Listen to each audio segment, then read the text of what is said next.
예, 우리나라 역사상 우리가 죽음에 제일 가까이 간 날이 1950년 6월 25일입니다. 그때 죽었으면 뭐 지금 우리가 이렇게 모여서 강의하고를 지는 못했을 거예요. 1950년 6월 25일 전쟁이 났을 때 그때 이제 미국은 6월 24일 날 밤이었습니다. 그러니까 서울에서 전쟁이 났다는, 그 이전에 휴전선에서 38선에서 매일 티격태격 거렸어요. 그 여기서 뻥 저기서 뻥 그랬습니다. 그런데 그날은 38선 전체에서 야단이 난 거예요. 그래서 서울에 있는 미국 대사가 미국 국무장관한테 급히 연락을 했습니다. 38선 전체에서 전쟁이 났다. 그런데 미국 대통령은 금요일 날 밤에 그러니까 6월 24일 미국은 이제 토요일이죠. 토요일 날 밤에 자기 고향 가서 쉬고 있었습니다. 지금도 대통령들이 토요일이면은 갑니다. 자기 고향으로. 그때 그 미주리주의 인디펜던스라는 작은 마을인데 거기 가서 이제 밤 한 9시쯤 됐는데 서재에서 그냥 책을 보고 있었어요. 그 트루먼 회고록에 보면은 책 읽다 자려고, 이게 책 읽다 보면 이제 자죠 보통. 그래서 책 읽다 자려고 서재에 들어가 있는데 애치슨 장관이 다급한 목소리로 전화를 걸었다. 38선 전체에서 전쟁이 났다는 것이었다. 그래서 나는 내가 지금 워싱턴으로 돌아가마. 그랬더니 애치슨이 지금 밤도 깊었고 밤 한 9시 넘었으니까 비도 오고 이럴 때 또 그때는 비행기가 4시간 정도 걸렸답니다. 거기서 워싱턴까지. 밤에 비행기가 뜨면 미국 국민들이 놀랄 것입니다. 그러니까 내가 내일 아침에 다시 전화를 걸 테니까 그때까지 주무십시오. 트루먼 대통령이 나를 깨운다고 생각하지 말고 특별한 뉴스가 있으면 아무 때나 전화를 걸게. 왜? 미국하고 한국 시간대가 다르니까. 그 미국에 있는 사람들 우리 다 자고 있는데 깨 있는 줄 알고 전화 막 걸고 그러죠. 예. 그래서 그 다음날 아침까지 이 애치슨 장관이 내가 정보가 확실해지면 다시 연락을 드리겠습니다 했는데 전화를 하지 않았습니다. 그래서 그 다음날 일요일 6월 25일 날 워싱턴으로 날라와서 그래갖고 회의를 하는데 모이셔 그래갖고 근데 아주 소수만 모이는 겁니다. 근데 트루먼 대통령이 여기까지 얘기하면 이거 맞죠? 예, 다 맞습니다. 그러니까 이렇게 해야 되죠? 예, 맞습니다. 그러니까 가서 싸워야 되겠죠? 예, 맞습니다. 그러니까 갑시다. 그냥 일사천리로 한국에 미국군을 파견하는 것이 결정되는데 그게 코리안 디시전이라고 아주 유명한 연구 사례입니다. 아무리 민주국가라도 위험한 상태가 있을 때는 공산국가, 독재국가랑 똑같아요. 대통령이 하는 말대로 가는 겁니다. 그래서 민주주의 국가라고 천천히, 전쟁 때 어떻게 천천히 결정을 합니까? 그래서 전쟁하러 왔는데 그러고 나서 막 전투가 벌어졌는데 7월 1일 날 미군이 도착했죠. 부산에. 근데 전쟁을 하는데 기자가 물어봤습니다. 한국이 중요하지 않다고 해서 버린 나라인데 지금 우리 애들이 가서 싸우고 있지 않습니까? 어떻게 된 일이에요? 중요하지 않은 나라에 전쟁이 났다고 육군이 가서 싸우는 건 뭡니까? 그랬더니 트루먼 대통령이 말없이 손가락으로 하늘을 가리켰습니다. 나는 그 순간 보고 전부 다 기독교 신자들은 이렇게 대답한 하늘의 뜻이야라는 뜻이겠죠. 근데 그분 회고록에 보면 이런 말이 나옵니다. 그날 내가 전화 받을 때 읽고 있던 책은 이 세상에 어떠한 큰 전쟁도 작을 때 막지 못했기 때문에 큰 전쟁으로 비화된 것이다 라는 역사책을 읽고 있었다. 그 자기는 전화를 받는 순간 이 전쟁을 막아야 된다고 생각을 하고 있었다. 이건 무조건 가서 막는다. 그러면 작은 전쟁은 뭐고 큰 전쟁은 뭡니까? 한국은 트루먼이 보기에 별로 중요하잖아요. 한국 자체가 중요하지 않습니다. 여기서 내가 바보처럼 굴면 스탈린은 독일을 공격할 거야. 독일을 공격하면 이건 도무지 안 막을 수 없죠. 3차 대전이죠. 3차 대전을 막으려면 코리안 워를 해야 되는 겁니다. 그래서 왔다 그랬는데 그거가 다가 아니라는 사실을 또 제가 발견했습니다. 트루먼, 애치슨, 이 아주 절박한 밤의 이야기인데, 그래서 미군이 7월 5일 날 처음으로 미군이 북한군하고 전투를 합니다. 저쪽 서울에서 그 수원으로 가다 보면은, 거기 지금 이름이 초존비라는 휴게소가 있는 마을이 하나 있어요. 그 미군하고 북한군하고 처음 전투한 데입니다. 그래서 미군 150명 죽었습니다, 그날. 정말 대참사를 당한 것이죠. 그런데, 그날 곧 빌리그레함 목사가 전쟁 나는 날 아침에 트루만한테 전보를 친 거가 나왔습니다. 나중에 나는 그 트루만 회고록이 아니라 이분의 회고록을 읽다가 최근에 돌아가셨죠. 자기가 6.25 날 트루만 대통령한테 편지 보낸 거, 그거 전보를 친 거가 이렇게 문장이 나와 있더라고요. 옛날에 뭐 이메일 같은 거 없을 때 다 전보 쳤잖아요. 전보는 글자 숫자대로 돈을 치니까 그 문장이 좀 엉성합니다. 뜻만 통해요. 그날 그렇게 전보를 쳤는데 한번 읽어보겠습니다. Millions of Christians praying God give you wisdom in this crisis. 수백만 명의 기독교도들이 하느님께 기도드립니다. 당신에게 이 위험한 순간 지혜를 주시라고 strongly urge, 강력하게 요구합니다. Showdown with communism now. 지금 공산주의자들에게 강력하게 적대하십시오. 대적하십시오. 저 한국에 전쟁이 났는데 More Christians in Southern Korea per capita. 인구 비례상 어느 곳보다 한국의 기독교도들이 많습니다. Than any part of the world. We cannot let them down. 그들이 쓰러지도록 방치할 수 없는 일입니다. 왜? 공산주의는 기독교의 적이죠. 저거를 첫날 본 거예요. 그러고서 일사천리로 가야 되겠죠. 막아야 되는 것이죠. 그래서 2차 대전 끝난 지 정말 5년밖에 안 되는 때 난 전쟁에 미군이 또 싸우러 오는 겁니다. 이때 알았으면 뭐 한국은 끝나는 거죠. 솔직히 끝나는 거죠. 100% 끝나는 거죠. 그래서 이 순간순간에 이 역사에 그 섭리가 있다가 이제 제가 이 글은 내가 한국에서 제일 먼저 본 사람이 돼가지고 이거를 어디 글을 썼더니 그 유영익 교수라고 하버드 대학에서 그 역사학 박사 하시고 이승만을 제일 연구 많이 하신 분이 전화를 걸었더라고요. 그 자료 어디서 봤냐고. 그래서 제가 그 회고록 페이지를 복사해서 보내드린 적이 있었습니다. 하여간 이 Just as I am 이라는 그 회고록의 앞부분에 이 문장이 나옵니다. 그래서 살아나는 것이죠. 재밌는, 제가 이 방대한 역사를 다 이렇게 강의하기 어렵기 때문에 그냥 일화 중심으로 얘기하겠습니다. 요것도 이제 이게 요 그림하고 같은 경우가 있었어요. 전쟁이 나자마자 메가더 장군이 한국으로 왔습니다. 이제 전선 시찰하러 왔어요. 아직 북한군이 서울은 점령했는데 이제 한강까지 넘어오기 전이에요. 그때 노량진 쪽에 보니까 한국군들이 진치고 있었습니다. 아마 그 사진일 거예요. 그런데 메가더 장군이 그 병사한테 언제까지 그러고 있을 것인가 그랬더니 후퇴 명령이 있을 때까지 이러고 있을 겁니다. 후퇴 명령이 없다면 그럼 죽을 때까지 이러고 있을 겁니다. 라고 얘기를 했습니다. 메가더 장군한테 병사가. 그랬더니 메가더 장군이 그 통역하는 대위한테 저 병사에게 말해주게 곧 구하러 우리가 올 것이라고. 그러고 싸운 전쟁입니다. 역사에 한순간순간 고비가 있는데 그 순간에 죽느냐 사느냐가 결정이 되는 것이죠. 중공군 피난 행렬, 미군이 와서 전쟁하는데 지게를 지고 다닙니다. 지게. 저 사진을 제가 아까 말한 그 책에다 저거를 사진으로 집어넣으라고 보냈더니 편집하는 아줌마가 자기가 눈물이 너무 많이 나와가지고 이 사진을 보고 한참 울었다고 그랬는데 미군이 저걸 지게를 지고 보니까 하면 안 됐다는 생각이 드는 모양이에요. 미군이 저거 되게 좋아했습니다. 너무 좋다는 거예요. 이게 완전 물리학이구나. 야, 이거 여기다 박격포를 싣고 다녔습니다. 박격포. 이걸 어떻게 들고 다녀요, 그죠? 박격포도 싣고 다니고 지게의 장점이 뭡니까?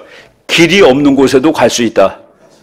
그렇죠? 지게 끝내주는 물건입니다. 그리고 낮잠 잘 때는 얼마나 좋아요. 45도 각도로 딱, 그죠? 쉬기도 좋고. 그래서 미국 사람들이 근데 서양에는 이게 없단 말이죠. 그래서 이름을 어떻게 줬는지 아세요? A-프레임입니다. A자 틀. A자죠. 요새는 저거 이제 박물관 가 있을 거예요. 옛날에 남대문 시장에도 저 지게 하는 분들이 아줌마가 물건 많이 사면 실어가지고 집에 데려다 주고 그랬습니다. 6.25 때 얘기죠. 이 전쟁이 오르락 내리락 하기 때문에 정말 처절했습니다. 처절했어요. 그리고 전쟁은 말이죠. 여러분, 전쟁은 정의와 불의의 싸움이 아닙니다. 우리는 그렇게 생각해요. 전쟁은 정의와 불의의 싸움이고 정의가 승리한다. 근데 솔직히 말하면 전쟁은 두 개의 다른 정의의 싸움입니다. 이쪽도 정의고 저쪽도 정의예요. 근데 이긴 나라가 지가 정의라고 얘기해요. 그래서 히틀러가 악마가 되는 겁니다. 히틀러가 이겼으면 처칠이 악마가 됐을 겁니다. 히틀러는 정의롭지 못해서 졌나요? 약해서 졌죠. 솔직히 다른 나라 이쪽보다 약해서 졌습니다. 미국 힘이 더해지니까 약해져서 진 겁니다. 미국 힘이 더해지는 걔네들이 셌습니다. 독일군도 버클에다가 하나님이 함께 계신다고 써 있어요. 독일군 버클도. 독일이나 영국이나 전부 하나님 열심히 믿었죠. 근데 왜 독일이 졌어요? 하나님 편에 서서 싸우지 않았기 때문에 진 겁니다.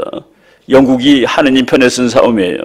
제가 그걸 어떻게 알게 됐냐면은 하나님이 누구 편을 들어줄까 했는데 그걸 링컨 대통령 얘기를 읽다 알았습니다.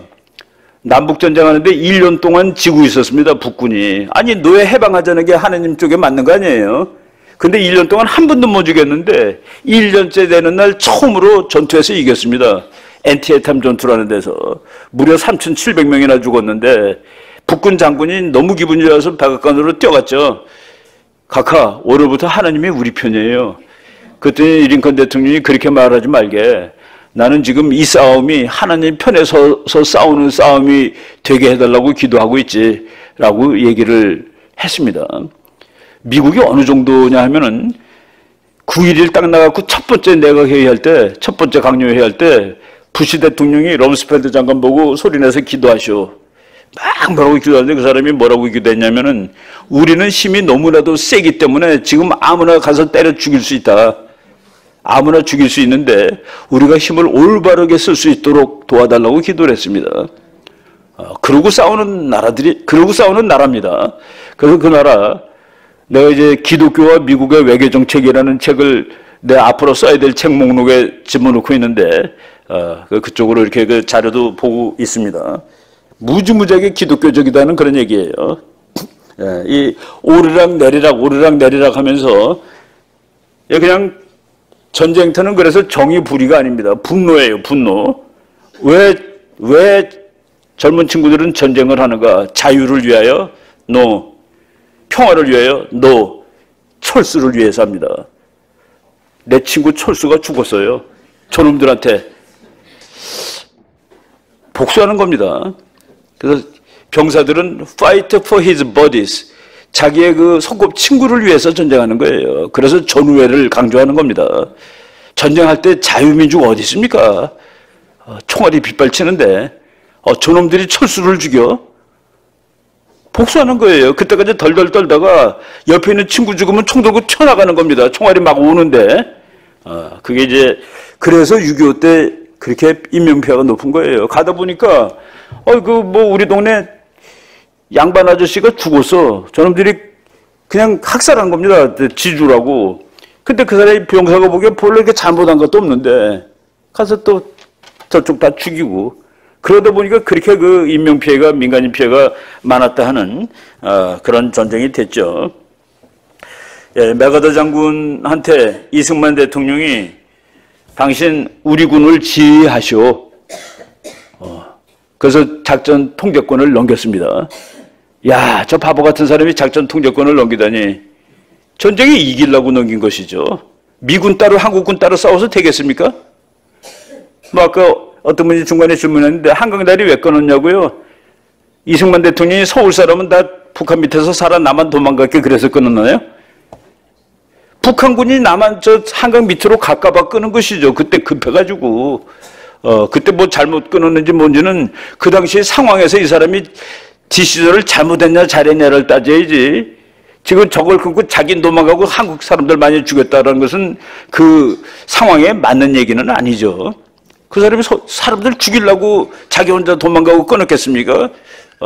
그 당시에 하도 절박하고 그러니까 이거 끊어야지 북한군 막을 수 있습니다라는 그 말에 그리고 왜 지만 살라고. 전쟁터에서는 그 장군 살리는 거예요. 월남전 할 때 말이죠. 소대장 죽으면 전멸이기 때문에 병장들이 앞에서 소대장 앞에서 먼저 뜁니다. 왜? 지가 맞아야 되니까. 소위는 살아야 되니까. 그런 뭐 기본 논리죠. 김정일도 김일성도 도망갔잖아요. 그래서 도망가야지 북한군이 전쟁하는 거 아닙니까? 죽으면 끝이죠. 예, 바로 그런 맥락에서 우리가 다 얘기할 수 있다는 그 얘기입니다. 이 사람이 메가더 장군한테 귀야 한국군을 지휘하시오 하고 편지를 써줬습니다. 이 특수한 기간 동안에 당신이 한국군을 지휘해서 전쟁을 승리로 이끌어 주시오. 그랬더니만은 메가더 장군이 귀하의 용맹한 군대를 지휘하게 된 것은 영광입니다. 이 전쟁을 반드시 승리로 이끌어 드리겠습니다. 그런데 이승만 대통령은 메가더의 기초를 아는 사람입니다. 메가더는 미국에서 존경받는 장군은 아닙니다. 성질이 너무 강팍해요. 기독교 말로 강팍합니다. 그리고 모든 잘한 것은 내 자랑입니다. 그래서 미국 육군사관학교에서 저 사람 점수를 능가하는 1등이 나오질 않습니다. 그렇게 수저에다가 아주 끝내주는 것을 아메리칸 시저라고 그러죠. 시저입니다. 민주국가인데 시저예요.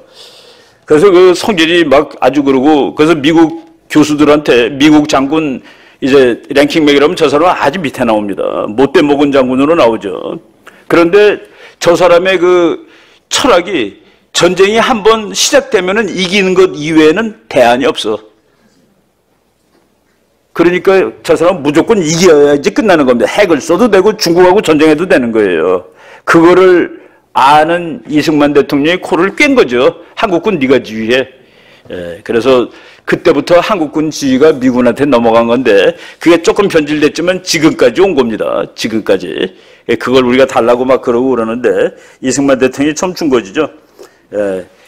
그런데 이거 뭐 평시전시 하면은 시간이 많이 걸리는데 우리나라 대통령이 이제 원래는 작전 지휘권을 전부 미군이 가지고 있습니다. 유엔군이. 그러다가 광주 이후에 한국 사람들이 야 미군이 저 광주에서 막 총 쏘라고 그래서 한국 사람 많이 죽었어라고 그러니까 야 미군이 내가 언제 쏘라고 그러겠니? 내가 쏘라고 그러겠냐? 그래서 미국이 그러면 이렇게 평소에는 한국군은 니네가 지휘해. 내가 지휘했다고 욕먹기 싫어. 전쟁 나면 내가 지휘할게. 그래서 평시작전 통제권, 전시작전 통제권이라는 거 이제 갈라진 겁니다. 그런데 평시, 전시라는 개념은 법적 개념입니다. 북한이 천안함 쐈은 거는 평시예요. 평시. 전시가 되지 않았습니다. 전시가 되면 미군이 지휘해야 되는데 우리 군이 가서 쏴버렸죠. 우리 군이 반응하죠.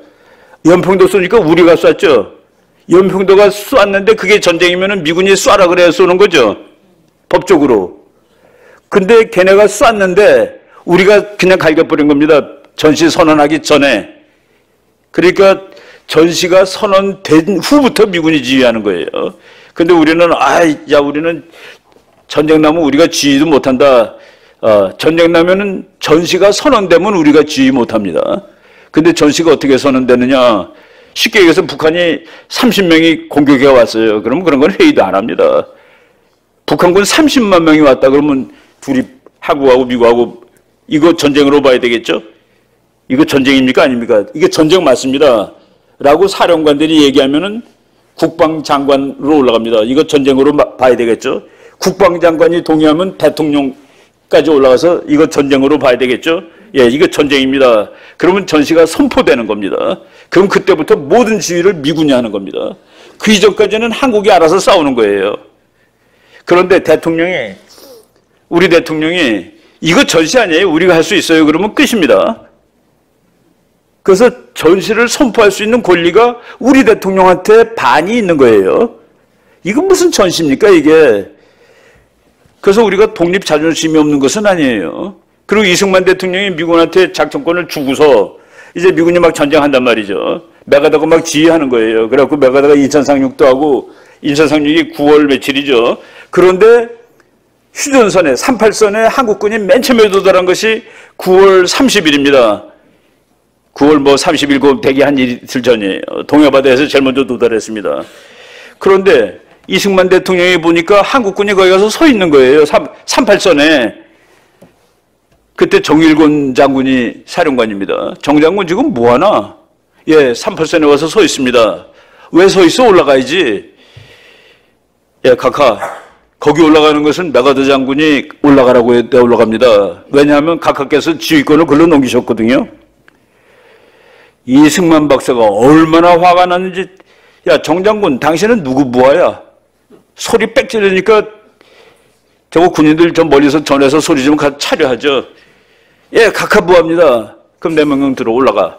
그래서 10월 1일 날 올라간 겁니다. 국군의 날.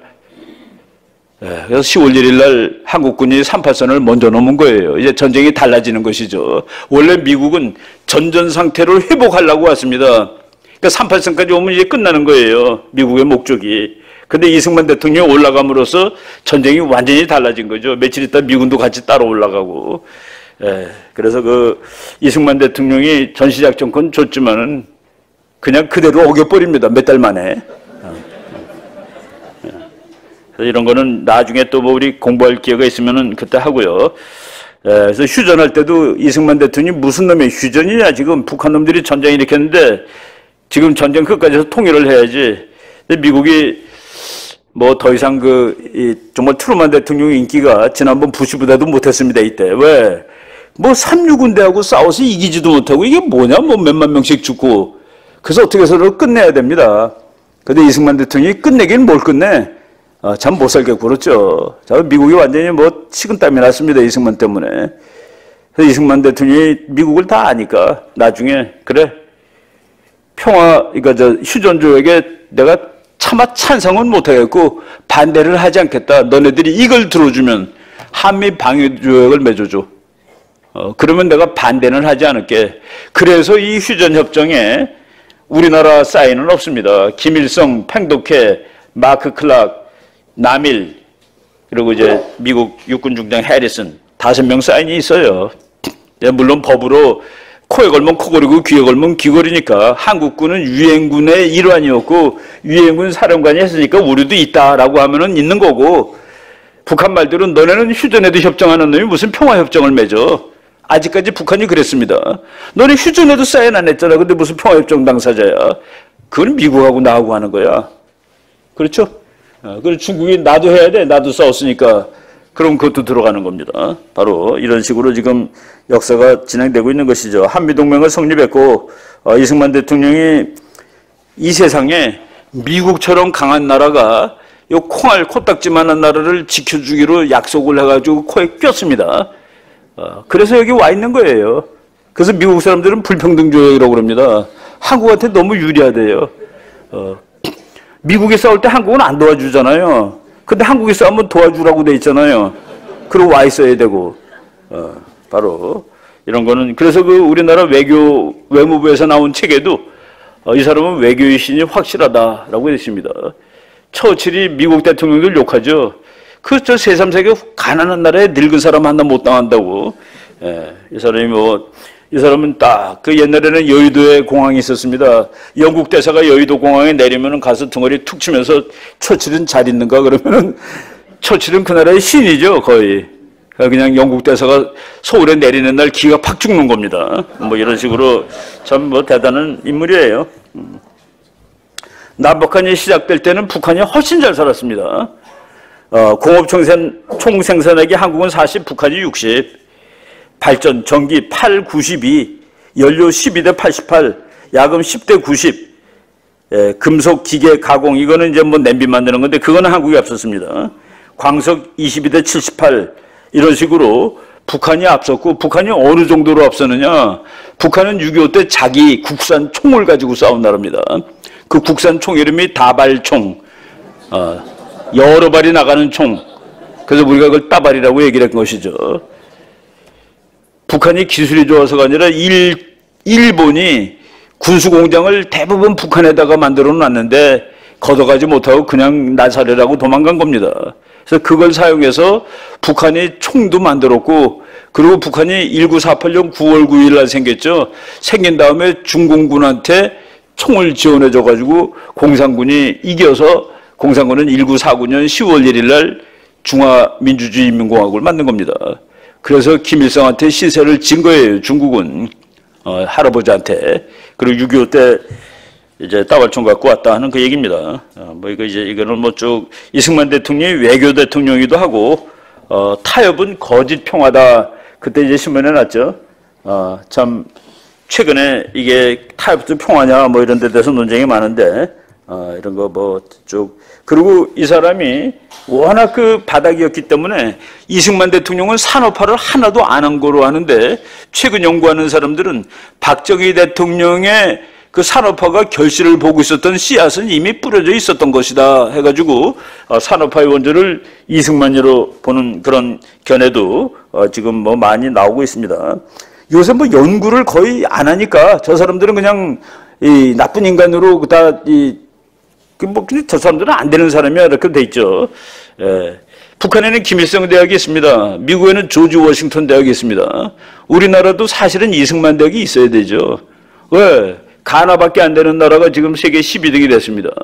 그 사무엘 헌팅턴이라는 미국 그 대단한 교수가 1960년에 가나하고 대한민국은 같았다. 서열이 같았습니다. 근데 지금은 상대가 안 되는 게 왜 이렇게 된 거냐? 헌팅턴 교수는 문화가 중요하다 해갖고 한국 사람들은 발전의 문화가 있다라고 이렇게 얘기를 쓰고 그랬는데, 하여간 그 씨앗을 그때 뿌린 것은 뭘 뿌렸습니까? 무슨 씨앗? 우리는 모르지만은 우리나라 국민처럼 공부 열심히 하는 국민들이 없습니다.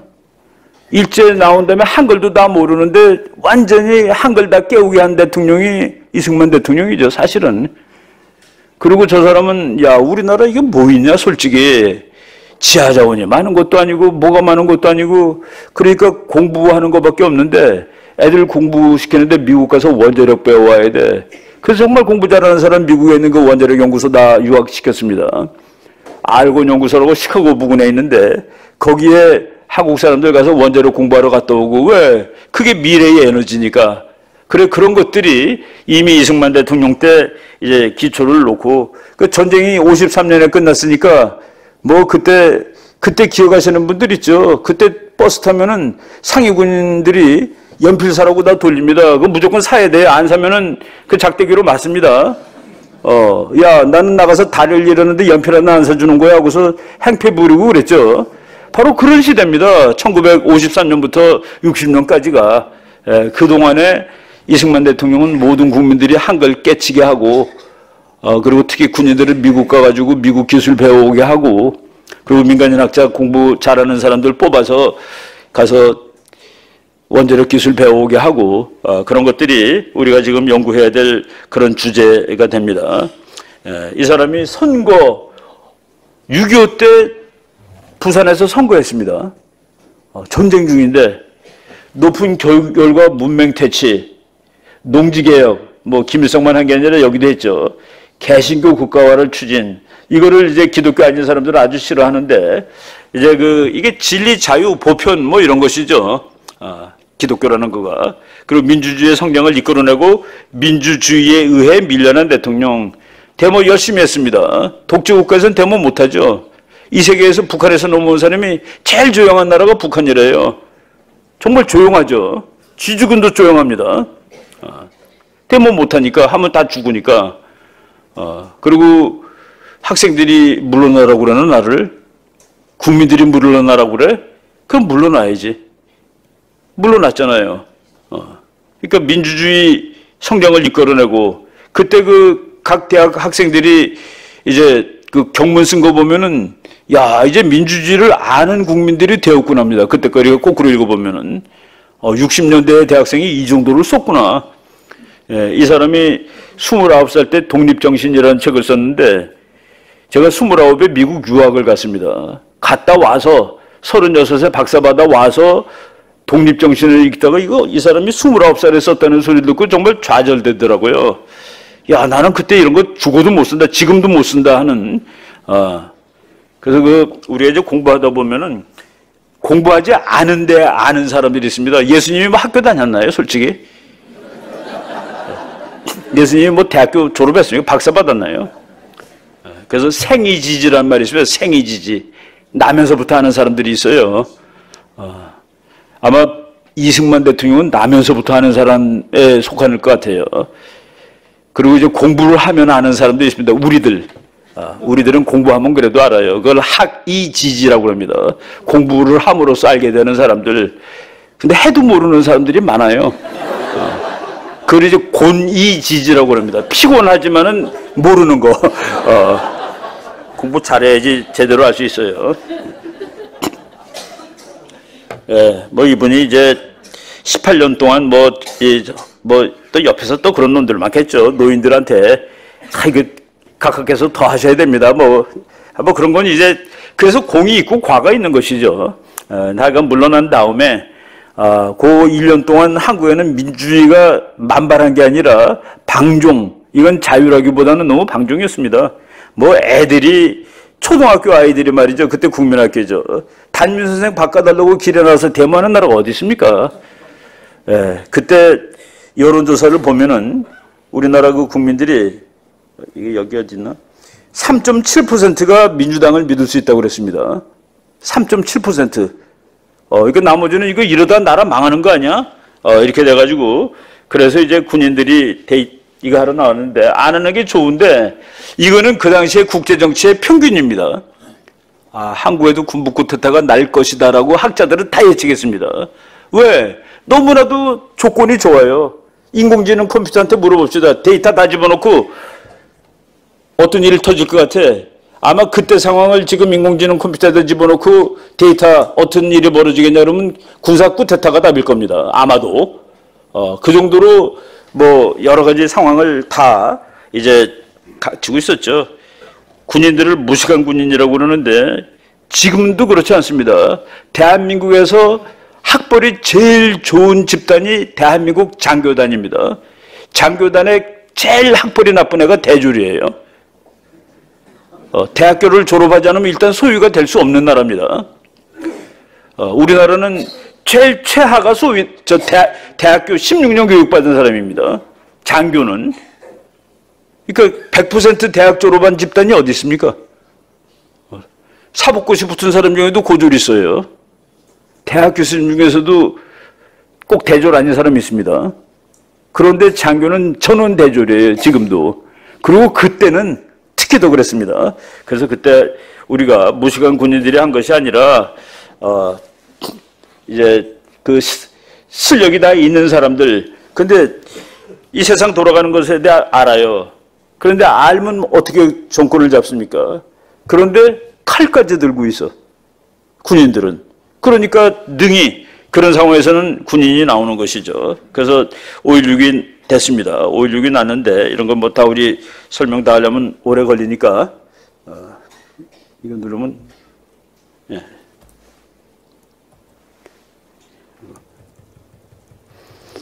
그래서 5.16이 났을 때는 그 당시에 그 국제정치, 쿠데타 이런 거 공부하는 사람들한테는 뭐 올 곳이 왔답니다. 그래서 그 쿠데타가 나는 날, 그 당시에 대통령은 윤보선이죠. 윤보선한테 주한미군 사령관이 이거 가서 막을까요? 그랬습니다. 미군이 막으면 막는 거죠. 이거 막아야 되겠습니까? 그랬더니 윤보선 대통령의 답이 뭡니까? 올 곳이 왔어. 올 곳이 왔어라고 대답을 했습니다. 막지 마. 당시 한국 국민 중 3.7%만이 장면 정부를 믿고 따를 수 있다고 대답했다. 이거 제 책인데 그 당시에 1960년대 초반 대한민국 장교단은 가장 유식한 사람들이었다. 서구를 대표하는 미국에 대해 가장 잘 인식하고 있었고 미국의 각종 군사학교를 졸업하고 온 한국의 장교단은 당시 한국 사회의 어떤 집단보다도 현대화, 조직화, 고학력화되어 있었다. 그리고 권력의 핵심인 총까지 들고 있었다. 나오는 거죠, 당연히. 거의 나오는. 그래서 이제 미국이 그때 미국 장군이 와가지고 대사도 막 난리가 났었습니다. 이게 쿠데타가 뭐야 하고서. 그런데 그 당시 윤보선 대통령이 저거 막지 마시오 해가지고 서울까지 다 들어온 것이죠. 윤보선 대통령이 쿠데타 발발 소식을 듣고 올 곳이 왔다라고 얘기했다 하는 그 얘기입니다. 예. 사무엘 한팅턴이라는 뭐 미국의 아주 최고 또 정치학자인데 저분도 뭐 돌아가시지 한 몇 년밖에 안 되는데 Political Order in Changing Societies, 변동하는 사회에서의 정치 질서라는 책. 우리는 어렸을 때 이 책 읽고 분노했습니다. 야, 가난하고 못 사는 나라는 자유보다는 질서가 더 앞서. 질서가 더 중요해. 그러니까 질서가 확립되면은 돈을 좀 벌게 되고 돈이 어느 이상 되면 그때 민주주의가 오는 거야. 라고 써서 우리를 분노하게 만들었던 책입니다. 근데 저게 맞는 책이에요. 그리고 미국의 세이머 마틴 립세트라는 아주 끝내주는 또 학자가 있는데, 야, 가난한 나라는 민주주의를 할 수가 없어. 민주주의 하려면 말이야, 뭐 그냥 지금 돈으로 10,000불은 벌어야 돼. 10,000불 벌면은 그때는 민주주의 안 할 수가 없어. 왜? 국민들이 여유가 생기거든. 그래서 $10,000 되는 나라들은 토요일 날 놀게 해줘야 돼. 그리고 $10,000 되면은 노조 인정해줘야 돼. 그때 되면 민주주의가 저절로 와. 그러니까 그거는 가만히 있으면 돼. 빨리 경제 발전부터 해. 그게 이제 미국 이론들입니다. 그 이론을 나중에 미국 가서 공부하면서 쑥스럽더라고요. 박정희는 그걸 안 읽었는데 알고 있었던 건가? 모르죠. 뭐 밑에 있는 사람이 읽고서 가르쳐줬는지 모르지만은 박정희가 그때 그랬습니다. 경제가 발전되면 민주주의가 오는데 왜 그걸 여러 번 못 찾습니까? 그때 우리는 막 덤벼들고 그랬죠. 무슨 경제 발전이 중요하냐? 민주주의 다 하고 경제 발전 못 하냐? 민주주의는.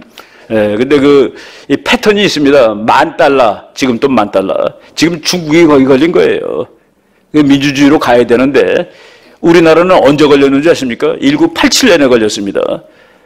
1987년에 국민들이, 야, 이제 먹고 살만하다, 솔직히. 이제 나 토요일 날은 일 안 하고 싶어. 그리고 노조는 이제 나도 좀 먹자.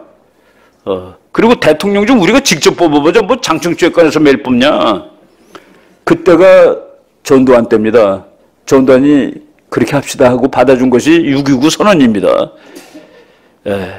한국은 그 고비를 넘은 거예요. 그래가지고 지금은 뭐 누가 뭐래도 쿠데타가 날 나라는 아니죠. 이제는 민주주의가 거의 정착이 된 겁니다. 아무리 뭐 대통령이 해도 가서 코털 뽑히지 않습니다. 옛날에 박정희는 코털 뽑았어요. 대미는 놈 잡아다가. 그런 건 지났다 하는 얘기입니다. 나라가 이제 지난 거예요. 그런데 박정희 대통령이 산업화가 되면 민주화가 되는데 뭐 왜들 그래요 하고 저 이론들 지금 질서가 있어야지 경제가 발전하지 않겠어? 뭐 이런 겁니다. 깡패 생활 청산하고 바른 생활 하겠습니다. 깡패들 잡아서 하는데 지금 기준으로 하면 인권에 대한 심각한 유린이죠. 어떻게 깡패를 이렇게 길에 다 인간들인데. 그때 국민들은 박수 쳤습니다. 왜? 남대문에 좌판 깔고 장사하는데 깡패들이 질서 유지비 달라고 와서 돈을 뜯네. 콩나물 파는 아주머니한테. 어떻게 해요? 돈 줘야지. 까만 안경 끼고 와가지고 까만 양복 끼고 와서 입고 와서 달래는데. 말도 못하고 있었는데 그거 경찰들이 못 해줬는데 군인이 해주더라는 그 얘기입니다. 그래서 솔직히 옛날에 암울하게 산 사람들이 있습니다. 저는 암울하게 살았어요. 이 정외과 다니면서 이런 정치에서 살려니까 못 살겠더라고요, 솔직히. 그런데 지금 거꾸로 내가 학자가 된다면 그 시대를 용거하면서 그때 암울한 사람은 소수였구나라는 생각을 하게 됩니다. 많은 사람들은 질서가 잡혀서 좋았고 생활이 낮아서 좋았고 괜찮아요. 뭐 새마을 노래도 듣다 보니까 좋네요. 뭐 이러면서 살았던 거예요. 우리는 그 노래 나오면 라디오 막 돌리고 난리 쳤지만은 바로 기준이 이렇게 나는 깡패입니다. 국민의 심판을 받겠습니다. 이름까지 썼어요. 이정재. 뭐 이거 지금 상상이 안 되는 일이죠. 그때 사람들 솔직히 너무 좋아했습니다. 왜? 뭐 못 살게 그랬잖아요. 저런 사람들이. 남대문 시장 두목들하고 동대문 시장 두목이 종로에서 만나서 꼰총까지 쏘고 막 난리 났었습니다. 나라가 아니죠. 그래서 쿠데타가 발생했다. 쿠데타는 나쁜 뜻이 아닙니다. 쿠데타는 방법이에요. 나라를 옆에서 때리는 겁니다. 한 방 갈기다. 느했다. 나라를 한 방 때리다. 학생들이 밑에서 덤비는 거는 혁명이라고 보통 얘기를 합니다. 군인들이 옆에서 때리는 건 쿠데타예요. 근데 쿠데타는 나쁜 거고 혁명은 좋은 거고는 아닙니다. 이 권력을 쟁취하는 방식이 쿠데타도 있고 혁명도 있는 것이죠. 근데 우리는 혁명은 좋은 거, 쿠데타는 나쁜 거라고 치는데 쿠데타를 했습니다. 혁명 공약, 반공. 왜? 저 사람은 원래 공산주의자입니다. 그런데 보니까 공산주의 해갖고서는 잘 살 수가 없을 것 같아요. 공산주의는 왜 잘 살 수 없습니까? 아무리 이래도 내 거가 아니기 때문에 일을 안 해요. 아니 내가 열심히 일하면 이게 다 내 거가 되면 죽어라 하는데 이거 네가 많이 벌면 다 논아줘야 돼. 우리는 다 똑같이 사는 거야. 그럼 누가 열심히 일을 하겠습니까? 그래서 그거는 그 제도는 상당히 좋아요. 그런데 인간은 그것을 할 수가 있을 만큼 잘나지가 못했습니다. 인간은 완벽하지 않습니다. 나쁘다는 소리가 아닙니다. 인간이 악해서가 아니에요. 또 선하지 않아서가 아닙니다. 완전하지가 않기 때문에 그 제도의 인간하고 맞지가 않아요. 인간은 말이죠. 공부 잘하면 점수를 많이 주는 그 제도를 좋아합니다. 근데 공부 잘하면 그 점수를 빼서 왜? 공부 못한 놈한테 줘야 되니까. 그럼 어느 놈이 공부하겠어요? 공산주의가 그래서 망한 겁니다. 미국에서 한번 그런 일이 최근에 있었어요. 오바마가 아유 부자들 돈 뜯어가지고 가난한 사람들 다 뭐 해준다고. 그게 오바마 케어입니다. 그랬더니 젊은 애들은 그거 좋잖아요. 제 교수가 그랬습니다. 그건 막 비판했어요. 그랬더니 학생들이 교수님 그 좋은 걸 비판합니까? 그랬더니 그게 되는지 한번 실험해보자 우리. 이번 학기에 말이야. 니네들 점수 받은 거를 내가 다 평균해서 주는 100점, 50점 뭐 다 하면 다 더해가지고 사람 수로 나눠가지고 그 점수를 다 줄게. 너네들이 그게 좋다고 그랬으니까.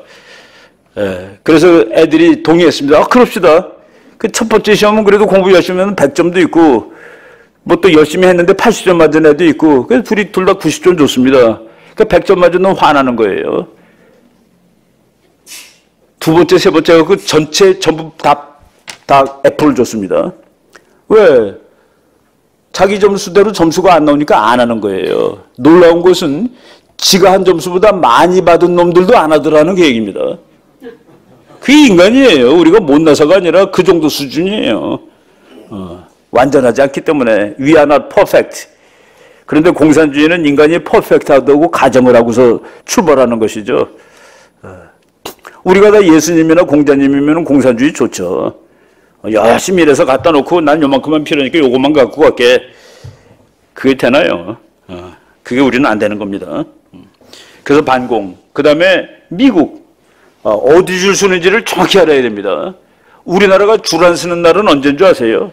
우리가 여기 붙으면 얘가 이겨. 여기 붙으면 쟤가 이겨. 그날은 우린 줄 안 서도 됩니다. 그러면 불러요. 자기 편으로 오라고 다. 그런데 지금은 우리가 줄을 서야 됩니다. 어디에 줄 서야 되는 줄 아세요? 이기는 편에 쓰는 겁니다. 그러니까 누가 이기는지를 몰라가지고 그래서 국제정치학을 공부하는 겁니다. 어디에 붙는 게 많은지를 알려면 누가 이길 것인지를 알아야 되는 것이죠. 미국. 그 다음에 사회적 부패 없애겠답니다. 부패는 뭡니까? 정치가가 부자 되는 게 부패죠. 정치가가 부자가 되는 게 부패입니다. 정치가는 그냥 월급대로 사는 거예요. 시진핑의 재산은 4,310억 원입니다. 근데 무슨 부패를 3억 몇천만 달러예요. 우리 돈으로 4,300억입니다. 근데 부패를 잡겠다고 그러면 안 되죠. 그 다음에 경제발전, 통일, 다 중요한 얘기들이 다 들어가 있었다. 박정희하고 제일 사이가 나쁘고 박정희가 뭐 직접적인 건 아니지만 박정희 부하들이 절벽에서 밀어서 떨어주겠다는 사람입니다. 장준하. 그 사람이 5.16 난날 일으켰었어요. 5.16 혁명은 불가피한 일이다. 위기에서 민족적 활로를 타개하기 위해 최후수단으로 일어난 것이 다름 아닌 5.16 군사혁명이다. 민족주의적 군사혁명이다. 위급한 민족적 현실에서 볼 때 불가피한 일이다. 그러니까 뭐 아주 못된 것은 아니라라고 쓴 거네요. 뭐 이거는 그냥 뭐 재미로 지나가고요. 박정희하고 케네디가 동갑입니다. 그래서 쿠데타 일어나고서 아직도 현직 장군일 때 대통령 되기 전에 이제 군인으로서 지휘하는데 그래도 남미하고 다른 건 남미는 군복 입은 채로 합니다. 그래서 우리나라는 군복을 다 복구했습니다. 그게 한국의 군부 정치가 남미라든가 다른 나라랑 다른 거예요. 다른 나라들은 대통령이 군복 입었죠, 아예. 가다피 같은 놈 군복 입고 있죠. 북한에 가끔 가다가 김정은이 군복 입고 나옵니다. 김정일 뭐 다 군복 입고 나오죠. 여기다 왕별 달고. 원수입니다, 원수. 원수가 계급이 대장 위에 북한에는 차수가 있습니다. 대장보다 하나 높은 거. 그거보다 하나 더 높은 게 원수입니다. 지금 북한에는 김정은이가 원수예요. 그 원수는 금색 왕별을 답니다. 그리고 차수는 흰색 왕별, 그 다음에 별 4개입니다. 그런데 이 사람은 그때 이제 군인이었는데 케네디가 이제 사람 취급을 안 하죠. 뭐 후진국에서 뭐 이상한 놈 하나 왔다 하고서 뭐 쿠데타 한 놈이 말이야 뭐 와가지고 그러니 또 그때 케네디는 뭐 미국의 민주주의 국가의 젊은 최연소 대통령이고 막 그랬는데 만난 다음에 좋아했습니다. 나이도 동갑이고 그 사람 괜찮아. 그랬는데 미국이 그때 이제 월남전쟁에 가느냐 마느냐에 범민하고 있을 텐데 박정희가 필요하면 우리가 군대 보낼 수 있다라고 얘기를 해줬습니다. 박정희가 한 몇 년 앞을 보고서 미국이 거기에 발을 집어넣으면은 군인이 모자랄 텐데 한국에 있는 미군을 필경 뺄 거야. 그때 그거 못 보게 하려면 우리가 가져야 돼. 그겁니다. 한국군하고 미군하고 뭐 우리가 물론 약하지만은 뭐 그렇다고 뭐 상대도 안 되게 약한 것은 아닌데 북한한테 물어보세요. 미군 28,000명이 무서운가 한국군 60만이 무서운가? 북한 놈들이 미군 28,000명이 무섭다고 대답을 하는 겁니다. 심리적이죠, 심리. 심리적으로 미국은 무서운 거예요. 그래서 미군이 있으면 북한이 전쟁을 일으킬 생각을 아예 못합니다. 영어로 디터런스입니다. 디터. 아예 우리는 북한의 침략을 디펜드 할 수 있어요. 막을 수 있습니다. 그런데 막게 되면 전쟁을 하는 거죠. 근데 전쟁을 하지 않은 채로 저놈이 공격을 못하게 하려면 디터입니다. 디터. 아예 싸우지 못하게. 그래서 영어로는 디터런스라고 그래요. 우리는 디터런스까지 할 힘은 없습니다. 북한이 심리적으로 너네하고는 한번 싸울 수 있어라고 생각하니까. 근데 미국은 저거하고는 못 싸우겠어. 그래서 심리적으로 디터를 당하는 겁니다.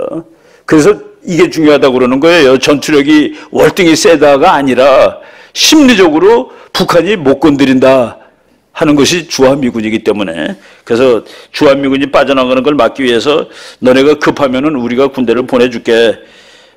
월남에 한국군 갔을 때 우리 어렸을 때 말이죠. 솔직히 신문 보고 운동 경기 보는 것처럼 즐거워했습니다. 야 오늘은 베트콩하고 15대 1로 이겼대. 와 하도 전쟁을 잘해가지고 미국 신문에 이렇게 났습니다. 이스라엘이 아시아에 하나 더 있다. 이스라엘은 쌈자라기로 소문난 나라인데 아시아에 이스라엘이 하나 더 있대요. 우리 국군이 양민 학살했다고 또 그러죠. 좌파들이. 양민하고 전쟁한 겁니다. 왜? 게릴라랑 싸웠으니까. 게릴라는 다 양민 아니에요? 게릴라가 군복 입고 싸웁니까? 그러니까 적이 전부 다 양민이었어요. 제가 젊었을 때는 아주 박정희를 무지무지하게 싫어했습니다. 군대에 있을 때 대위 한 사람이 계급이 뭘 뻘거트리고 훈장을 하도 많이 받아서 105명 죽었대요. 자기가. 육사 나온 사람인데 그래서 양민을 학살하셨군요. 내가 그랬더니 그 사람이 막 화를 내면서 얘기를 해주는데 이거 월남전에 싫어합니다. 월남 사람들이 한국군을 좋아해요. 그래서 한국군이라면 따양 그래서 막 손을 들고 그런대요. 그 논두렁도 우리나라랑 옛날 논하고 비슷해요. 그 군인들이 총 들고 논두렁을 가는데 막 그 사람들이 막 환영하고 우리는 뭐 또 초콜릿도 던져주고 그러면서 갔는데 논두렁 거의 다 지나 무렵에 따당 소리가 나더래요. 뒤 보니까 우리 병사가 총 맞아서 넘어진 거예요. 그때 그 소대장님은 거기 논에서 일하던 사람을 다 죽였습니다. 이렇게 다 긁었어요. 거기 할머니도 죽었겠죠. 그때 했던 그 소대장이 저보고 네가 그때 내 중이었습니다. 이 중에는 그런 상황에서 누가 쏘셨나요? 물어볼 거야? 그거 물어보는 순간 우린 전멸 다 죽습니다. 지금 미국군이 이라크전에서 전쟁하는데 군인들한테 지시한 사항 중에 하나가 꼬마가 나와서 손을 들면서 초콜릿 달라고 그러면 전속력으로 통과하라고 되어 있습니다. 거기 쓰면 로켓가 날라오니까. 그게 전쟁터가 그런 거예요. 그 양민 죽이지 않지는 않았을 겁니다. 양민들 죽였겠죠. 바로 이런 그 전쟁을 하고 왔는데 월남 가가지고 그거로 솔직히 말해서 돈이 아무것도 없잖아요. 아니 아무것도 없는 사람이 돈 꿔달라면 누가 꿔줍니까? 아무것도 없는데 내가 앞으로 열심히 일해가지고 갚을 텐데 돈 좀 꿔주세요. 그래서 월남 가서 미국한테 야, 난 네 친구니까 돈 좀 꿔줘. 그리고 월급 받아가지고 다 쓰지 않고 서울로 보내고 그거로 고속도로 놓은 겁니다. 그거로 고속도로 놓은 거예요. 왜? 그게 핏줄이니까. 피가 통해야지 산업도 발전하고 그러는 것이죠. 예. 박정희 대통령은 약간 좌파 같은 거가 있는데 미국이 우리한테 원조해 주는 걸 보고 뭐 이놈들이 매일 뭐 설탕가루만 원조해 주냐. 전 무슨 공장도 지어주고 화학 뭐 이런 걸 지어줘야지. 그래서 짜증을 빡 내고 나서 고담에 쓰는 겁니다. 혹시 물론 우리는 이러한 사정을 들추어서 초노도 의식적인 곡해를 일으킨다거나 감사하는 마음에 검은 보자기를 씌우려는 것은 아니다. 내가 미국을 욕했지만은 그건 아니야.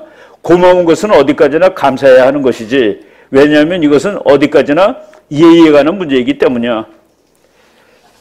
개념 있는 친밀을 한 거다 하는 그 얘기입니다. 미국이 야 줄려면 좀 뭐 공장을 줘주지 매일 설탕가루만 갖다 주냐. 이건 매일 이것만 먹고 떨어지라는 소리야. 우리는 영원히. 그러면서도 그때 박정희가 쿠데타 일으켰을 때 우리나라 전체 국가 예산의 52%가 미국 원조입니다. 국방비는 100% 원조고, 그러니까 이 사람이 우리나라는 이게 독립국이 아니라는 거예요. 예산도 못 짜는 나라가 무슨 독립국이야. 우리는 48%짜리 나라지. 그게 바로 우리의 예산의 52%가 미국 원조입니다. 미국이 원조 덜 주면 줄어드는 거고, 더 주면 늘고 그러는 거예요. 바로 그런 나라를 맡아가지고, 이제, 그리고 안보 상황이 아주 나빴죠. 그 당시에 그냥 뭐 여러 가지 다 말하려면 힘든데, 그때 그 북한에서 월남 전쟁이 잘 되는 걸 보고 우리도 그걸 하면 되겠다 해서 그냥 계속 게릴라를 서울에 보내는 겁니다. 68년에 왔던 게릴라는 1.2 사태라고 해서 31명이 왔었는데, 그때 그 청와대 부근에 우리 집이 청와대에서만 한 2km 정도 되는 데 있었는데, 뭐 밤새도록 총 쏘는 소리를 들으면서 지냈습니다. 뭐 그냥 뻥뻥하고 밤에 그 밝히는 폭탄도 터지고, 청와대 사람들은 전부 그 밑에서 이제 지하실에서 일했죠. 그러니까 뭐 숨어서 벙커에서 일하는 겁니다. 자기를 죽이러 온 북한의 특공대하고 한국군이 전투하는 총소리를 들으면서 일한 사람들이에요. 그때 그 기분이 어땠을까 한번 거꾸로 생각해 보세요. 야, 민주주의 해야 되겠다라는 생각이 들었을지 모르겠습니다. 바로 게릴라 준동. 그리고 1968년에 갑자기 또 미국의 닉슨 대통령이 69년이죠. 야, 이제 요거 뭐 월남 지나가고 이제 월남전 한참 하다 보니까 피곤해요, 미국이. 그래서 이런 전쟁은 니네들이 해. 우리는 이런 전쟁 안 할 거야. 그래서 닉슨 독트린이라는 게 나오죠. 닉슨 독트린. 아시아는 아시아가 막아라. 그리고 중국하고 친해졌습니다. 러시아하고도 사이좋게 지나고. 무슨 꼴이냐면은 우리는 북한하고 막 싸우고 있는데 북한을 뒤에서 지원해주던 형님인 중국하고 소련, 그리고 우리 형님인 미국이 서로 화해하는 거예요. 우리는 화해가 안 됐는데. 그때 어떻게 해야 되나요? 그때 정말 황당무계한 겁니다. 이거 뭐야? 어른들은 화해 안 해? 아직까지 우리 보고 싸우라고 그러놓고. 예, 그때 10월 유신이라는 게 나오는 겁니다. 10월 유신은 솔직히 말해서 미국이 해준 거예요. 야, 저놈들이 불안해하니까 안정시켜. 안정시키려고 말이야. 정치적으로 단단하게 만들어줘야 돼. 그래서 헌법 다 바꾸고 너 대통령에도 걱정 없어. 남한만 해준 줄 아세요?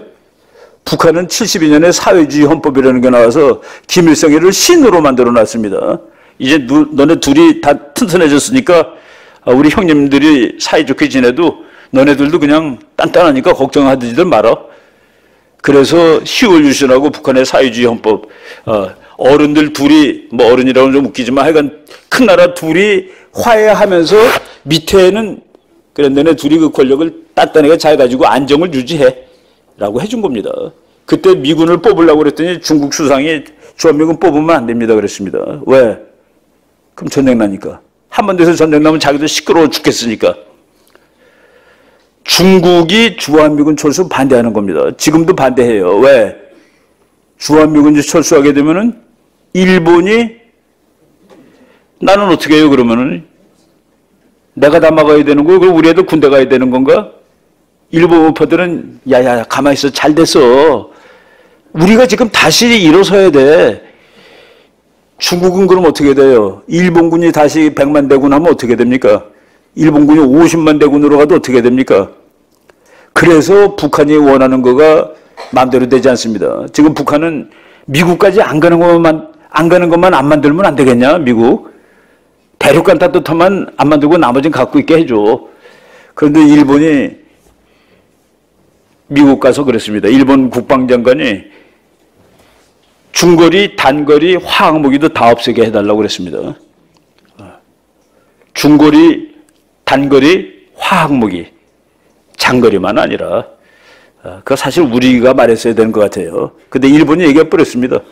근데 일본의 우파들은 야 차제 나도 핵무장 했으면 좋겠다 그런 놈들도 있겠죠. 근데 일본이 핵무장하면 중국은 어떻게 되는 겁니까? 아마 시진핑 당장 전화해서 그건 안 돼 그럴 겁니다. 그래서 쟤네들이 원하는 대로 되지 않습니다. 월남전 한참 안 되면 존슨 대통령이 너무 고마워서 박정희 대통령한테 선물 하나 주고 싶다 그랬더니 선물 하나 달라고 그랬습니다. 과학기술연구소를 하나 줘줘. 그래서 과학기술연구소를 진 겁니다. 근데 미국이 야, 그 제3세계의 독재자가 그래도 그걸 줘달라네. 뭐 돈 달라고 그러고 뭐 달랄 줄 알았더니만은 그래서 거기에 존슨 강당까지 같이 만들었죠. 카이스트에 가보면 홍콩에 가보면은 그 강당 이름이 존슨 강당입니다. 그리고 그때 왔던 사람 중에 박정희 죽이러 왔던 사람 중에 한 사람이 목사 됐죠. 이 사람은 살았습니다. 생포당했어요. 그래가지고 지금 목사가 됐는데 뭐 대한민국 편이 됐습니다. 지금 이렇게 77세더라고요 지금. 닉슨 독트린.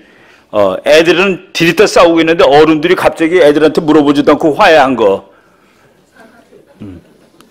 그래서 이거 어떡하냐 하다가 10월 유신도 하고 다 그런 겁니다. 뭐 이거 쭉 넘어가고요. 주한미군 진짜 셉니다. 미군이 얼마나 세냐. 제가 어디 가서 강의를 하다가 별 둘인 사단장님한테 한 10몇 년 됐어요. 이라크 전쟁 있고 직후입니다. 미군이 얼마나 세요? 그랬더니 그 사단장님이 걔네들 정말 셉니다. 그래서 아니 정말 센 게 아니라 어느 정도 세냐고 그랬더니 그 친구들 일개 여단이 우리 일개 군단하고 비슷할 거요 그러더라고요. 9배 정도 된다는 소리입니다. 1대9. 걔네들 하나가 우리 9명쯤 될 거요 그런 소리예요. 그런데 무기가 좋으면은 100대1도 될 수 있습니다. 쉽게 얘기해서 내가 가지고 있는 총은 1000m를 나갑니다. 근데 쟤네들이 가지고 있는 총은 500m 나가요. 근데 내가 600m 지점에서 저 친구들 다 쏠 수 있죠. 쟤네들 하나도 못 쏘고. 그래서 9배가 아니라 90배가 될 수도 있습니다. 바로. 그래서 우리가 이제 미국이 워낙 세니까 한 2, 3만 명 있어도 북한이 감히 싸울 생각을 못 하는 거죠. 이거 뭐 그냥 다 그래도 자꾸 나가겠다고 그래서 그래도 또 내보내주고 갈 때도 또 잘해줬습니다. 잘 가라고. 가서 아주 열렬하게 참 그 사람들 감동 주는 환송식 해주고 신문에 나온 거예요. 잘 가시오. 혈명의 벗. 이 7사단의 그 군가가 아리랑입니다. 7사단이 나감으로써 휴전선을 우리 군이 다 맡게 된 겁니다. 휴전선도 미군이 지키고 있었어요. 원래. 이런 것들 다. 그 박정희 대통령은 뭡니까?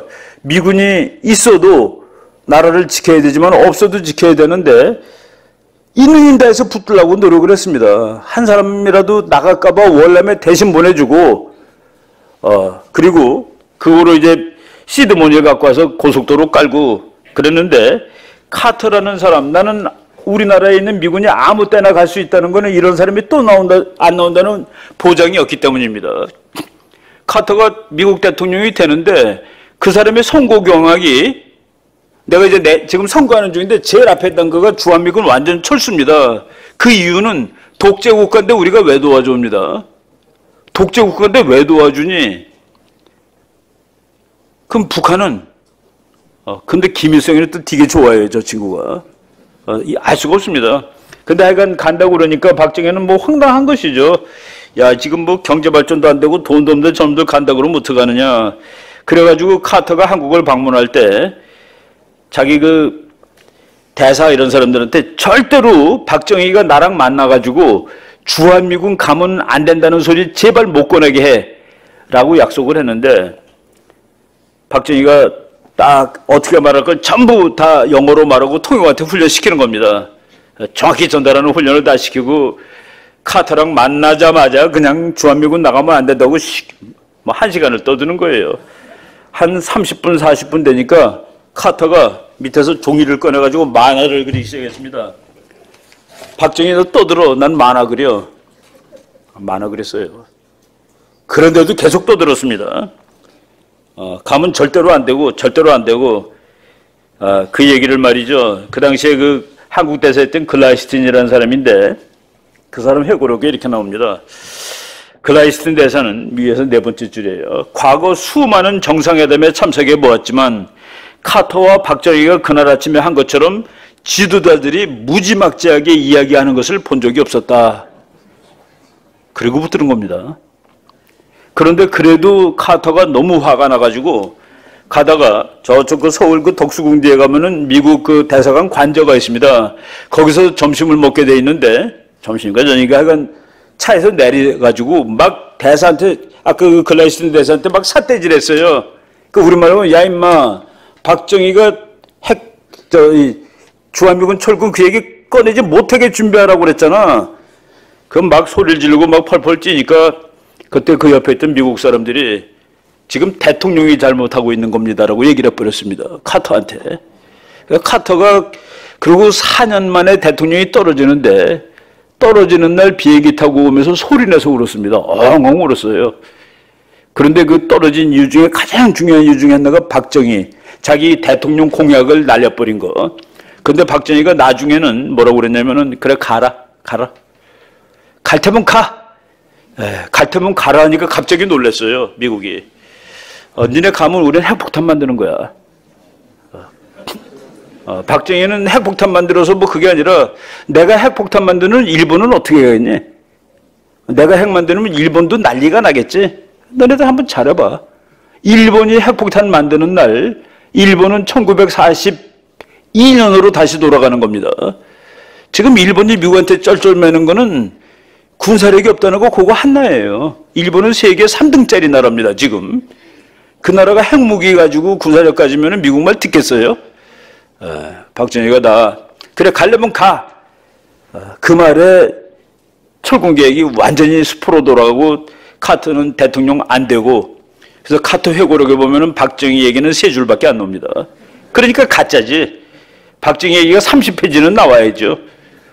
내 임기 4년 동안 나를 가장 괴롭힌 놈은 저놈이다. 나는 선거 공약한 날을 저놈 때문에 하지 못했고 대통령에도 당선되지 못했다 했는데 안 나오고 제가 2014년 겨울에 카터 대통령 기념관을 가봤습니다. 도서관. 박정희에 대한 거는 피자도 없습니다. 거기 쭉 이렇게 벽에 있는데 근데 김일성하고 껴안은 것을 하드보드로 크게 실무보다 크게 해놨더라고요. 그래서 미국에 저런 대통령이 나오면은 어떻게 될지 모른다. 그때 어떻게 될지 모를 때 우리 운명이 저놈들한테 결정되지 않으려면 자주국방하는 겁니다. 힘을 가지고 있어야 된다는 그 얘기죠. 박정희가 자주국방이죠. 그래서 핵설계도 발견되고 제가 최근에 시올리신과 국제정치라는 책을 썼는데 그때 뭐 미군 나가고 카터 저러고 뭐 이럴 때 이제 카터가 저러고는 이제 시올리신이 된 다음이죠. 우리가 독재라고 했는데 하여간 이 사람은 이제 고속도로입니다. 고속도로 보세요. 이거 4차선인데 처음에 개통됐을 때 여기 누웠던 사람들이 있습니다. 이거 만들면 안 된다고. 누웠던 사람 누군지 아시죠? 거기 누웠는데 그 사람들이 누운 이유는 부자놈들 여행 다니는 길이라고 그랬습니다. 여기 우리 몇 명 계신지 모르지만 자동차 대수가 우리 여기 있는 분들 절반은 넘을걸요.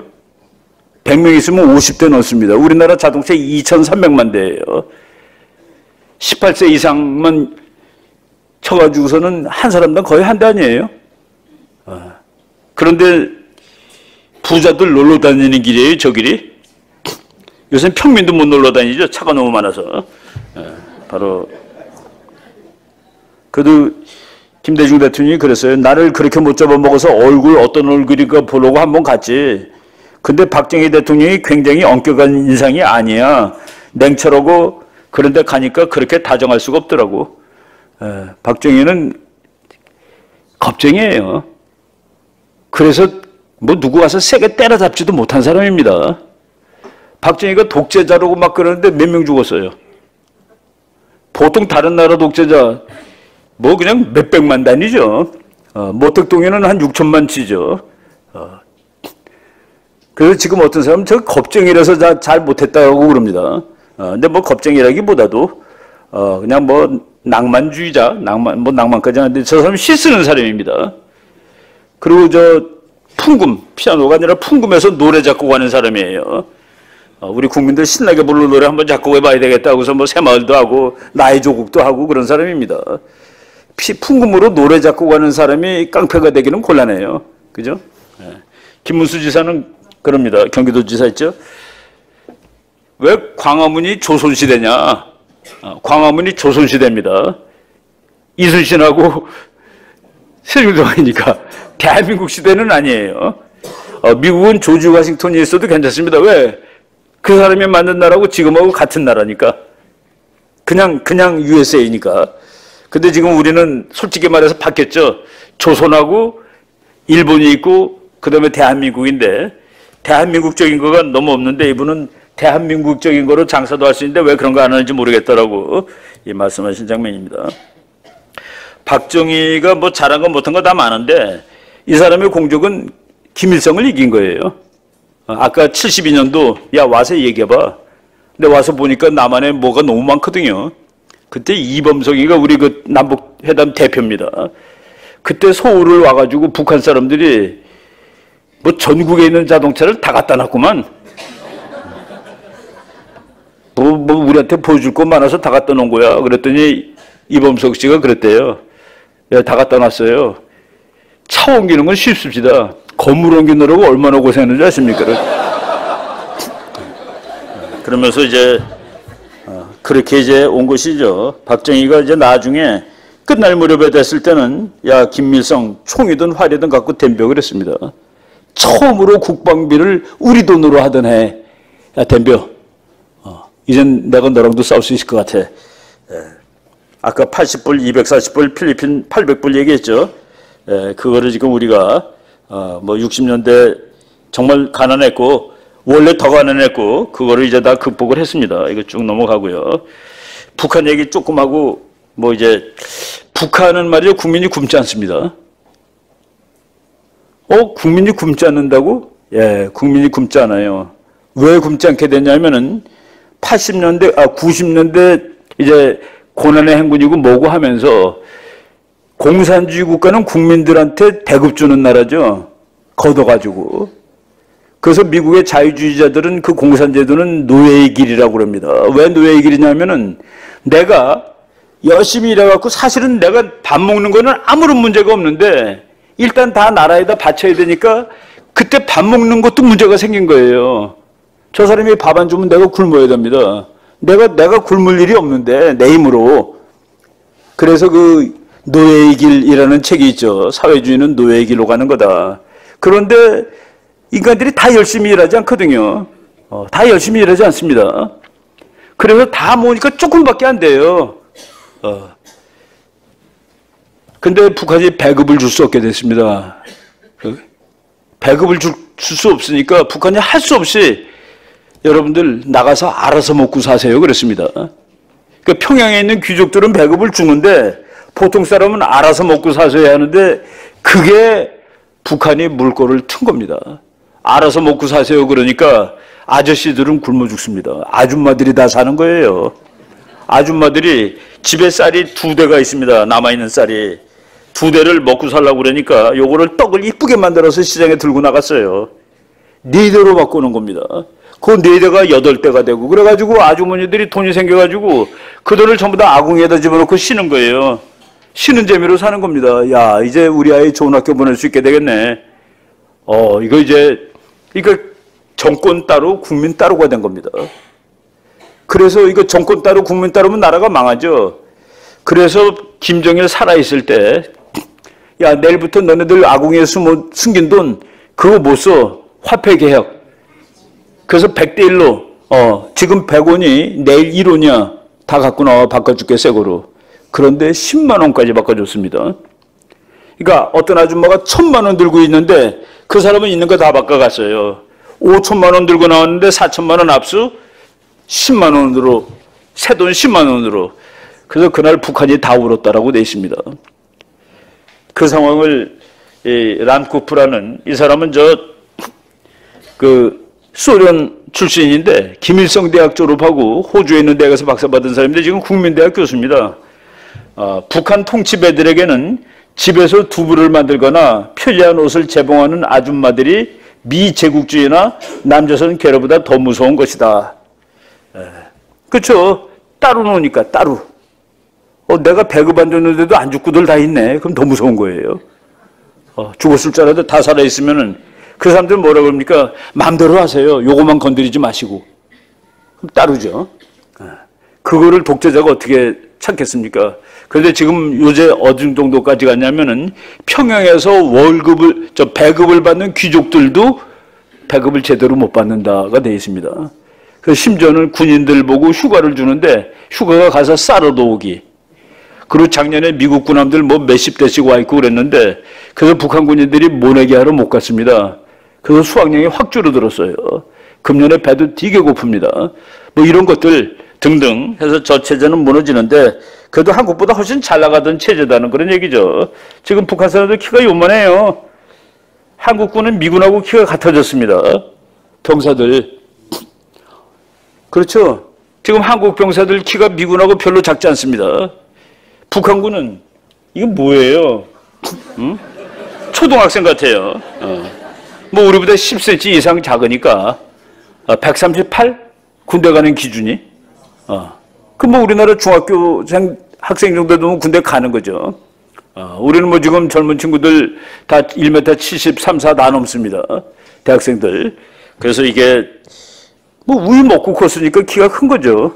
우유 못 먹은 사람하고. 박정희가 부국강병인데 그 중에서 우리나라는 없으니까 외국에다 갖다 팔아야 된다고 그랬죠. 여러분 인천항 세계적인 항구인데 지구 위에 떠 있는 화물선의 10%는 한국으로 오는 거 아니면 한국에서 나간 겁니다. 우리나라 인구가 세계의 0.7%인데 우리나라로 오거나 우리나라에서 떠난 것이 10%니까 평균 내보세요. 우리나라는 세계 평균보다 18배 배로 들락날락하는 물건을 높습니다. 옛날에 그랬죠. 박정희 쿠데타 나면 얼마 있다가 이제 미국 물건, 뭐 일본 물건 들어오면 그 물건 놓은 거구나. 물건 놓은 거구나는 좋다는 뜻이었습니다. 지금 우리 다 물건 놓은 거 쓰죠. 심지어는 먹는 것도 우리가 우리 거로만 먹으면 3월 31일까지 먹을 수 있습니다. 4월 1일부터는 외국산 먹는 거예요. 근데 우리가 어떻게 외국산을 먹으면서 매일 그러니까 겨우 식량 보급률이 25%밖에 안 되는 나라인데 왜 다이어트하고 난리예요? 먹을 것도 없는 것들이. 왜? 사오잖아요. 근데 텔레비 만들어서 사오고 자동차 만들어서 사오고 그러니까 자동차 만들어서 쌀 사는 건 아무 일도 아니더라는 그 얘기입니다. 그래서 우리는 칼로리 따지면서 밥 먹는 나라가 된 겁니다. 밥 먹는 행태를 보면 세 가지가 있어요. 1. 칼로리 따지면서 밥 먹는 애들. 여러분들이에요. 나도 그렇습니다. 2. 살기 위해서 먹는 애들. 먹는 사람들. 3. 다음번 밥이 어디서 올지 모르는 사람들. 남한은 칼로리 따지며 먹는 나라가 됐고 북한은 다음번 밥이 어디서 올지 모르는 나라가 됐습니다. 왜? 택한 제도가 나빠서. 그 사람 말하고 다 똑같아요. 한국말 다 알아들어요. 바로 이 박정희 대통령이 우리 뭐 있냐 만들어서 팔아먹고 그거로 먹고 살고 그거로 돈 벌어. 그때 또 전부 뭐 우리 아무것도 없는데 무슨 물건 팔아먹느냐고 그랬죠. 지금 세계에서 물건 제일 많이 팔아먹는 나라가 됐습니다. 아까 그 부국강병론, 북한은 강병부국론입니다. 강병부국 순서를 바꿨죠. 박정희가 군인인데도 불구하고 야 돈이 많아야 돼.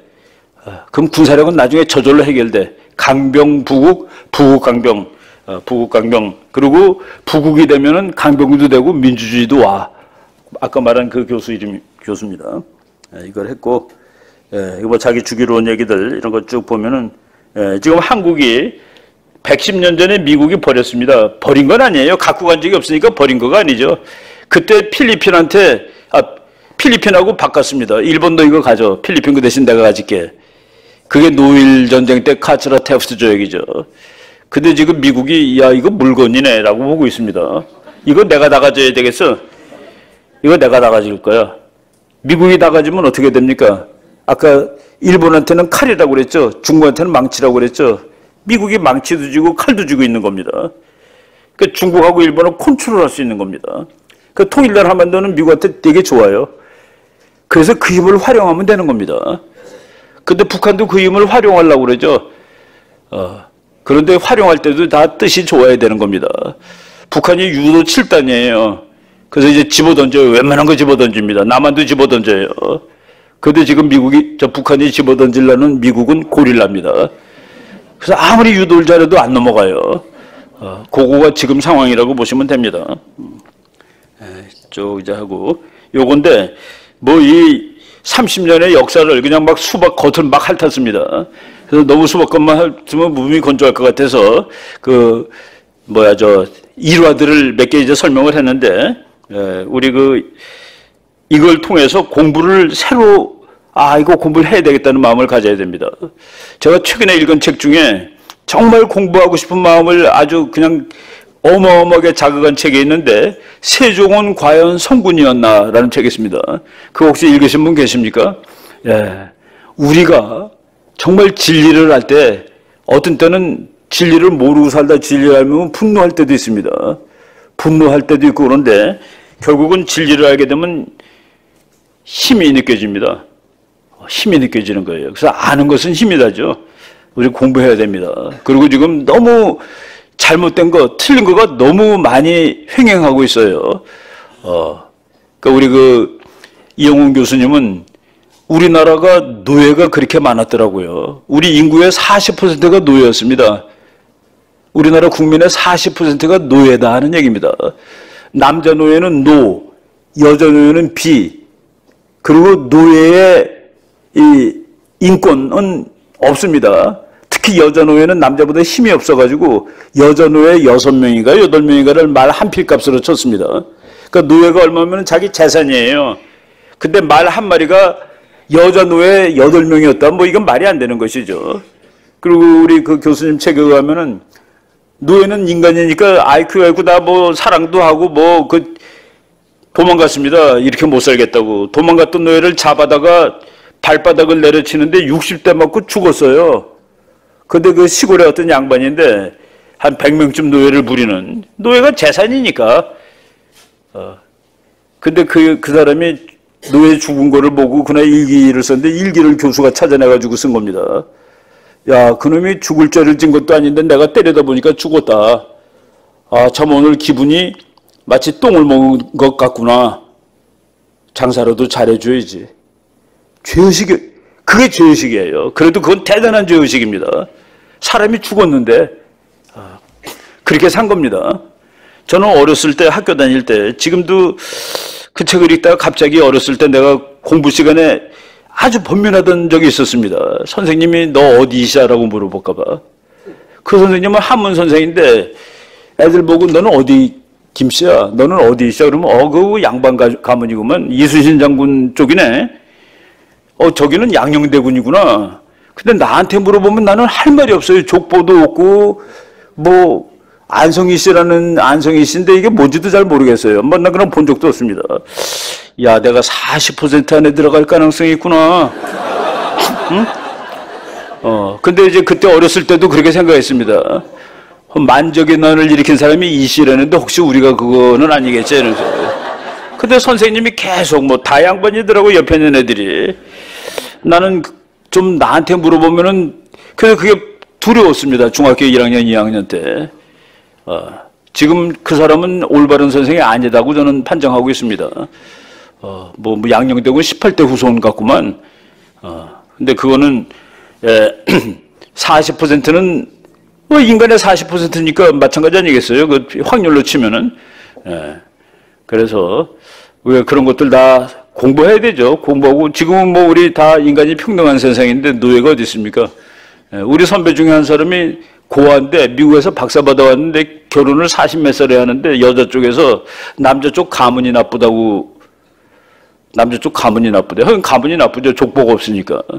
그러니까 그분이 야 지금 박사면은 양반이지 무슨 소리야. 그래서 그런 것도 있었는데 그래서 우리 역사 다시 공부해야 됩니다. 어떤 소설가이자 철학자가 왜 3.1운동 때 그렇게 소수의 사람이 나가서 만세를 불렀을까?